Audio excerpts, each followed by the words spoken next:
Hey, y'all, hey, it's everybody's favorite everything, SJ Stevens. Y'all, we are in the final days of 31 days of SJ. Finally. Finally. So, thank you guys so much for hanging out with me. Thank you for the subscribers, the likes, the views, especially on Instagram. Like, y'all are showing me all the love in the world. I super duper appreciate it. If you are not following me on everything, every time I do 31 days of SJ, something amazing happens afterwards. Last year, it was the Friendships Over 35 series. Two live shows, Charlotte and St. Louis, three virtual shows, a book. Like, things really happened after I finished these. So, this year, one of the things that I'm working on is the podcast. With the podcast will come a six-city tour that will start next year. Like, yeah, it's so much. It's so much. Like, God be telling me to be quiet nowadays, so I ain't gonna talk on everything, but y'all want to be here for it. That I do want to say, you absolutely want to be here. Plus, don't you want to see me go from like the little ghetto girl, the little ghetto heathen, to this holy, sophisticated, glammed up girly? Like, you don't want to see that? Like, you don't want to see God do this amazing thing in my life? Of course you do. So, like, follow, subscribe, share, all the things. So, what we're talking about today, and we're going to make this quick because I am exhausted, y'all. I had actually recorded this video, and when I say it was perfect, no edits needed, it was the best video I have done this entire time. But what I did not do, y'all, is I did not put my phone on Do Not Disturb. Somebody called, and so it caused a glitch between like the audio and the visual part. So, like, after the call, the words that my mouth were saying and what you could hear were not matching up. When I say I sent that video to everybody to try to like master it, fix it, we could not get it done.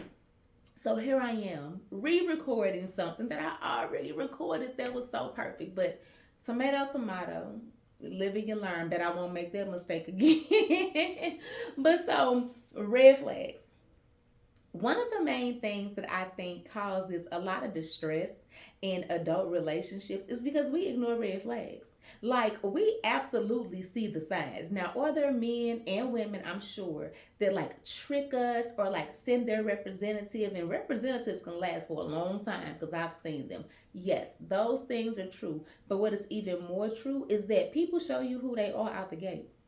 People show you who they are. You choose to ignore it because A, you're lonely. B, somebody somewhere has told you that you got to show people grace and you got to give people chances and you don't want to be too strict and you don't want to be. Mm, I feel a way about that statement. So, whereas the becoming holy side of me, I absolutely know you need to show people grace. I absolutely can count a million times where God has shown me grace, where I have been forgiven, where I have been given second chances, third chances, 20th chances to get it right, right? I'm forgiven. I am, just I know that grace is necessary because we get it. So who are we not to extend it? But I feel like in dating, there has to be like a limit on the grace that you give. And what I mean by that is like, so for me, one of my non-negotiables is like I don't like men that drink excessively. I think it is nothing more disgusting than a filthy, pissy, drunk adult male, particularly when you over 40. Like, if you don't go sit down somewhere and get you a cognac and a cigar and relax, like grown men that like be in the club and they be ready to fight. They speech be slurred, they be spitting, they clothes get all loose and unkempt looking, they overly aggressive, they sweating. I hate it, and I hate it so bad. Now, what you do inside of your home, I mean, I guess that's a different story. I still draw a line with the drinking, period, because I've had bad experiences. But when you're in public, if you can't hold it in public, oh, you are absolutely not my guy. And remember, I talked about the guy that I met doing this experiment that he drank all them drinks at that family oriented location and could barely talk by the time we finished. I blocked that man before I got home. Because why would you drink like that in public? What that was to me was an indication of what you got going on in your life. I'm not saying you were alcoholic, But I am saying something is happening in your life that made you feel the need to drink. What that man have like 6 drinks in like 2 hours? And it wasn't like, margaritas or, a pina colada. It was like Hennessy. It was Hennessy, double shots. It was insane. So, why I have this particular non negotiable, I grew up watching people get drunk. I grew up watching, family members get drunk, fight each other, push each other into Christmas trees, carry on.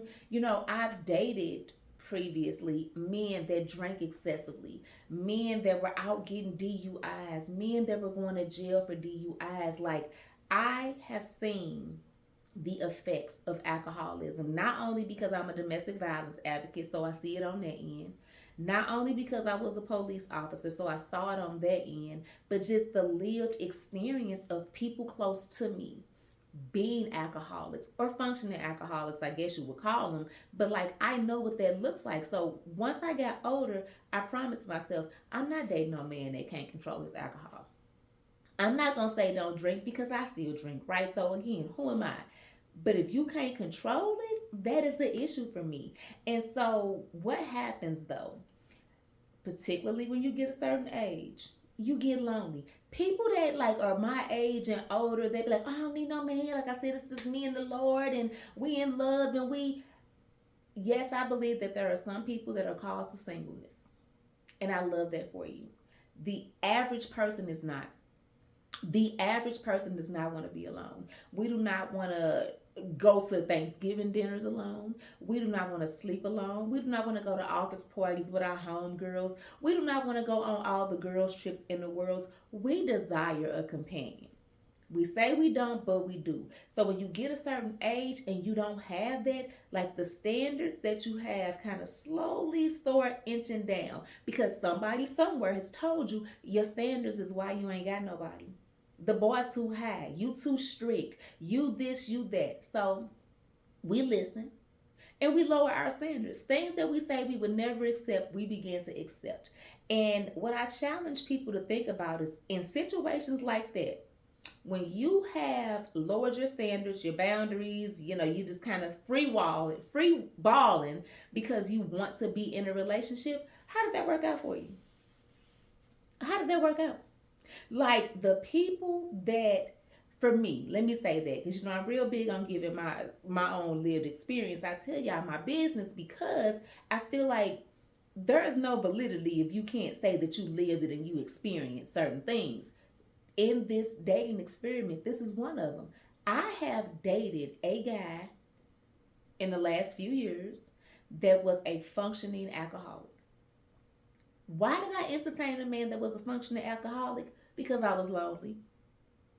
Because I wanted somebody, because he was cute and he was funny and he was gainfully employed and he was all the things. When I say me, me ignoring that red flag was the most chaotic and traumatic time of my life, y'all. So how it started, I met him online. I'm lying. I met the guy online.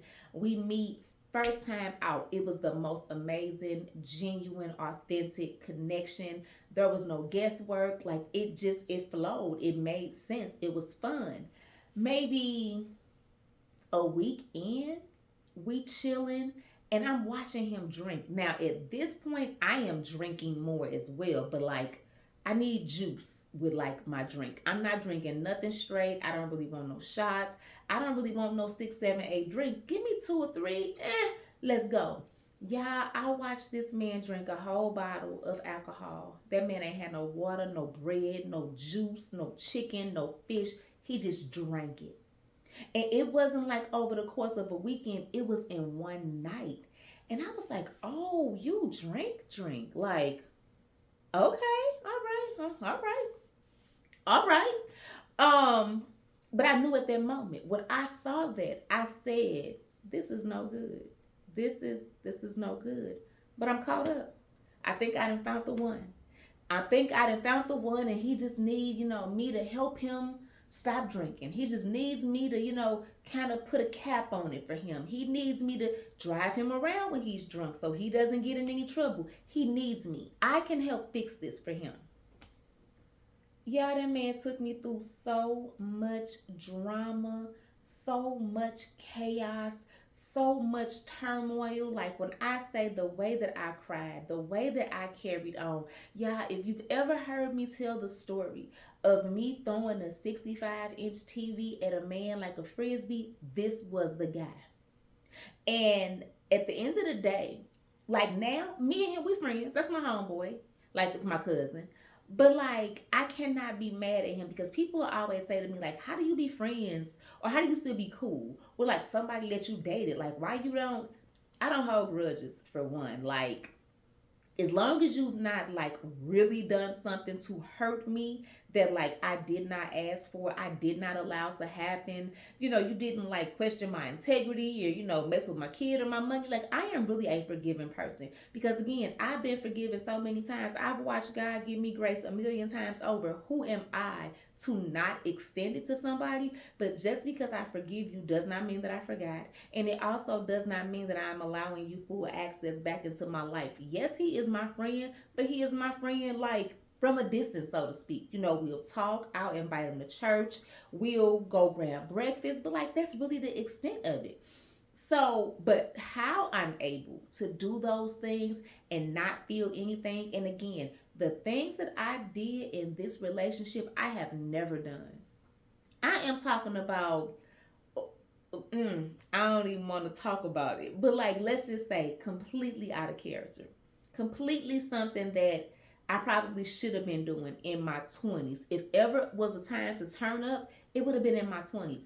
But to think that this man had me acting so out of character and doing these things in my 40s, excuse me? Like, it just blows my mind. But again, I can be cool with him because that man ain't do nothing to me that I did not allow him to do. When I saw that man drink like that for the first time, it was my responsibility to me to get the hell away from him. It was my responsibility to me. He didn't owe me nothing. He been drinking. That man older than me. He didn't just start drinking out the bottle when he met me. That had been his life. It was my responsibility to say, hey, I do not like men that drink. So if this is what you do, I cannot be in this space with you. May it have ended what we had? Probably like 99%, yeah. But it would have saved me the headache, the anguish, the tears, the trauma. But I didn't want to be by myself. I ain't want to give him up. I ain't want to let him go. I thought I could change him. I thought that, we would talk about it. And once his career began to get affected, once his health was affected, I literally watched this man go down a rabbit hole of this, like a destruction, like self destruction.